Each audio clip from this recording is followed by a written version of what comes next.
2000 புது பேண்ட் வாங்கன்னு சொல்ற. ஆனா அந்த பேண்ட் 10 வருஷமா யூஸ் பண்ணி சாயம் போன மாதிரி அங்கங்க திட்டுத்திட்டா இருந்ததா? சாயம் போன மாதிரியா? ஆனா ஆமாண்டா. அது மட்டும் இல்ல, பேண்ட்ல 2 பக்கமும் தொடையில முட்டில கீஞ்சி போய் நூல் நூலா தொங்கிட்டு இருந்ததுடா. ஐயோ அப்பா அப்பா அப்பா, அது கீழ்ச்சி போன பேண்ட் இல்லப்பா, அது ஒரு ஃபேஷன், அது ஒரு ஃபேஷன். எது? பேண்ட்ல அங்கங்க கீஞ்சி போய் தொங்குச்சு அதுவா? அட ஆமாப்பா, அத கிழிக்கிறதுக்குன்னு ஃபேஷன் டெக்னாலஜில படிச்சவங்க தான் அந்த கம்பெனில வேலைக்கு வச்சிருக்காங்கப்பா.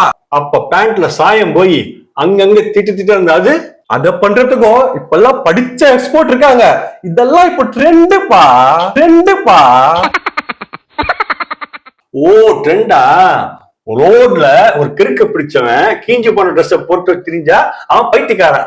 ஆனா அதே மாதிரி கீஞ்சி போன ட்ரெஸ் போட்டு நீங்க திரிஞ்சா அது ஃபேஷன் ட்ரெண்ட். வாங்கடா, நீங்க எல்லாம் உங்க பேஷனும்